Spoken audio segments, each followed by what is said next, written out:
Welcome back to the Citizen channel. I hope you're all staying safe and well. And our City130 special, of course, as we celebrate 130 plus years of Manchester City, of course, since we became Manchester City in 1894-95 season.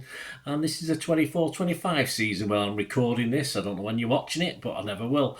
But yeah, so it's 130 years plus. So it's a little special I'm doing all season on our home games and our competitors home and away.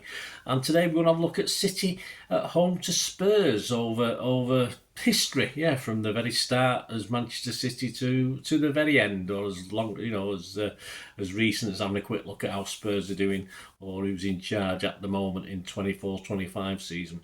So it's a look at the old and the new, if you like, of City at home to Spurs, whether it be Hyde Road, Main Road, or of course the Etihad, which was once Eastland, City of Manchester Stadium, whichever you want to call it. I'm recording this on the 11th of November 2024. All stats and facts are correct at this time. I'm recording it prior to the game against Spurs on the 23rd of November 2024. The first meeting was in the FA Cup at Hyde Road in January 1909. But City's first, that was in the FA Cup, that one, yes, in 1909. But the City's first league meeting, a First Division clash at home with Spurs, took place on the 3rd of January 1911, so a couple of years later. Our overall home league record against Spurs, we played 75, won 40, drawn 17 and lost 18, so it's not too bad. 143 goals scored against 78. Our biggest home win, 6-0 in 2013-14. We'll come back to that in a bit. Our heaviest home defeat is just 2-0. That's not bad, is it? But that was, fairly recently on the scale of things, 30 years ago. 2-0 in 1993-94 season. Back to that first game, it was the 3rd of January 1911, first league game, and it ended in victory to City 2-1 at Hyde Road with an attendance 20,000. It was never very specific in those days. Sometimes it was probably less, sometimes it was probably more. Harry Newbold was the manager, and the City scorers were a certain W.L. Jones and D. Ross. So D. Ross was Davie Ross, and he joined City from Norwich. To the disappointment of Canary fans, he was their star striker at the time. The sweetener, a fee of £650 and a further £250 from a friendly game that was played between the sides.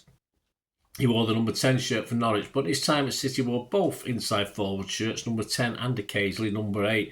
His appearances were affected by injuries, though. His City debut was on the 23rd of February 1907, a 4-1 loss at Villa. That season he managed 1 goal in 6 appearances. He managed 3 goals in 11 appearances in 07-08. 5 in 23 appearances in 08-09. He managed in season 09-10 he managed 6 goals in 11, so he's not playing many games really, and 4 goals in 12 in season 1910-1911. His final game was in season 1911-12, and 0-0 with Sheffield United at Hyde Road on the 30th of September.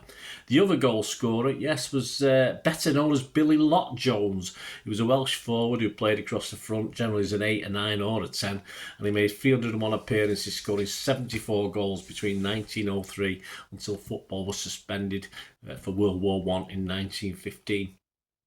He made his City debut on April the 9th, 1904, and scored City's goal in a 2-1 loss to West Bromwich Albion on the 9th of April 1904 at the Hawthorns. His final appearance was on the 24th of April 1915 away to Bradford Park Avenue. Remember them? No, me either, but I know about them. And he scored City's only goal again in a 3-1 defeat. And Jimmy Kennedy, a Scot, got the Spurs consolation. He only made 13 appearances for Spurs, though, and this was his only goal for the club. He joined from Stockport County. And he didn't score many because he was a defender. City struggled this season, finishing 4th bottom. Spurs only 2 places higher with just 1 point. We're just 1 point better off. So let's leap ahead. Let's leap ahead to 2013-14 and our biggest home win on the 24th of November 2013. It was match day 12. Pella's City sat 8th, and Andre Villas Boas Spurs a point more in 7th spot. Boas joined Spurs in July 2012 and his stay at Spurs was a mere 17 months before he was sacked. He did have one or two highlights, though, including Spurs' first victory at Old Trafford in 23 years. In his only full season, he picked up the Manager of the Month trophy twice. He reached the last 16 of the Europa League but failed by 1 point to finish 4th to qualify for the Champions League as arch rivals Arsenal snatched 4th place. Spurs ended up 5th. But it was Spurs' highest ever points total in Premier League history, so he did alright. And despite Bale leaving, he was busy in the summer transfer window and claimed that both PSG and Real Madrid had tried to poach him, but he supposedly remained loyal to Spurs, the fool. Back to Villa, Boas, after this match report. And we're going to go over to King of the Kippax issue 211 and Richard Burns' report in the feature, How Was It For You? So we'll have a look at that. Sunday, November the 24th, City 6, Spuds nil, he says. Spuds, that's fair enough. Tottenham travelled to City, having on each of their last 3 visits in the last 2 seasons, City has required a last-minute goal to seal the 3 points. Rarely do City have it easy when Spurs come to town, but how different that was to be today.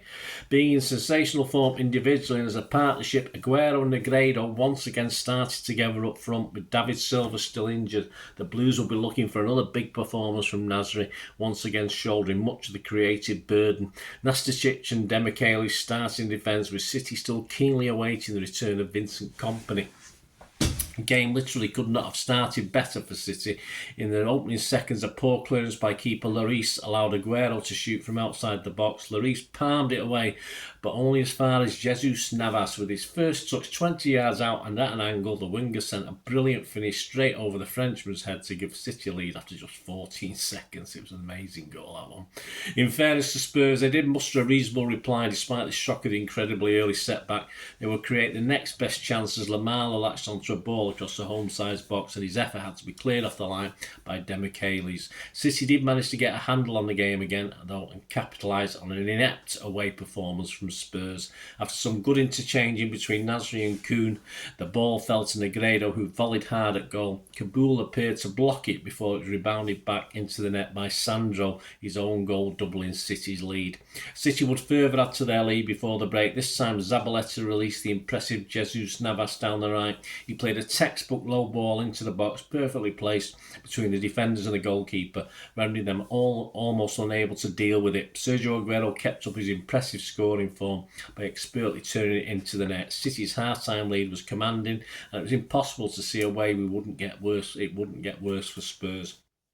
5 minutes after the break, the Blues demonstrated there was not going to be any let-up from the goal-scoring onslaught. The impressive partnership between Yaya Toure and Fernandinho turned up some neat passing in the middle before the ball was given to Negredo. He held it up, then released it back to Yaya with perfect timing. The Ivorian burst through the visitors' defence and then squared brilliantly for Aguero, the Argentine striker doubling his tally for the day with a neat right-footed finish. This was as good a team goal as you could possibly wish to see.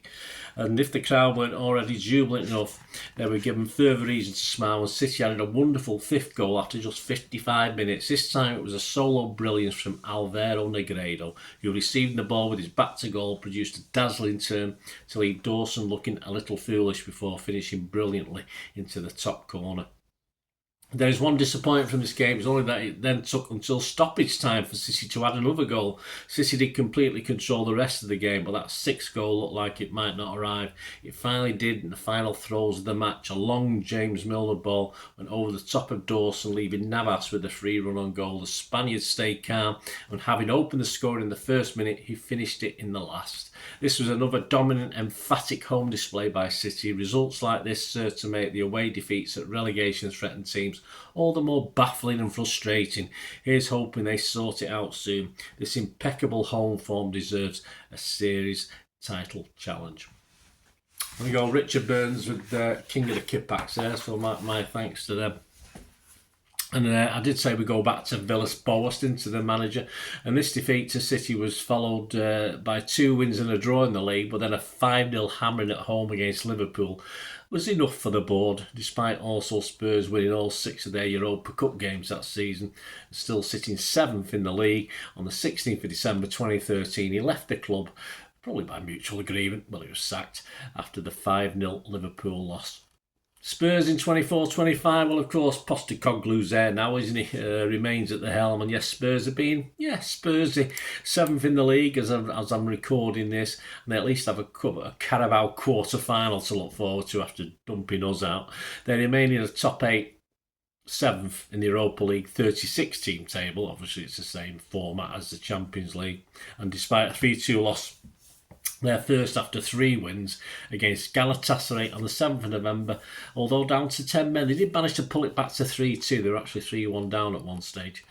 So they're still okay there. So Postecoglou, welcome to the Etihad, and let's hope we do the business. But you'll probably know, depending when you're watching this. But anyway, thanks for watching, guys. Hope you enjoyed that. Any memories you've got? That 6-0, I remember it well. Obviously, you can't ever forget that 14-second goal. It was a superb goal as well. Absolutely brilliant. It was just the greatest start you could think. Still, a lot of people hadn't took the seats or stood in the south stand by that stage. So, have a great day. Let us know your memories. And I'm sure you don't have any memories of the 1911 game, but if you do, let me know. I'll be very interested.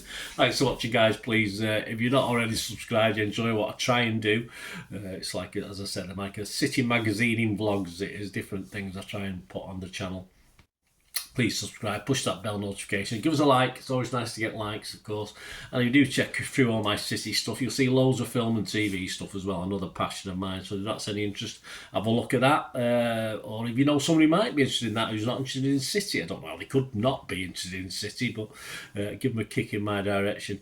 And if you do want to try and help support the channel, guys, we do have sponsorship and memberships, and just watching a couple of ads might help me out as well.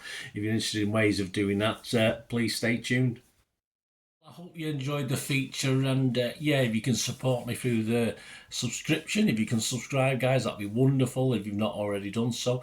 We do actually have memberships at the moment, just 99p a month, so you get access to all my City stuff, including all the history vlogs, dozens and dozens not been published yet that you get immediate access to, and every time I do a edit and do a vlog, you get immediate access to it as well. So you can have a copy of scripts as well if you want any hard copy of the sort of things I do on matches and teams and managers and players, etc, etc. So if you can join the membership, that'd be wonderful. We do have sponsors at the moment. Piat6505 are our current sponsor. They have a little eBay shop, so if you check in the comments section, there's a link there to the shop. They sell movie posters from the 90s and 2000s. They sell DVDs, some classic Hollywood movies, some classic foreign language ones.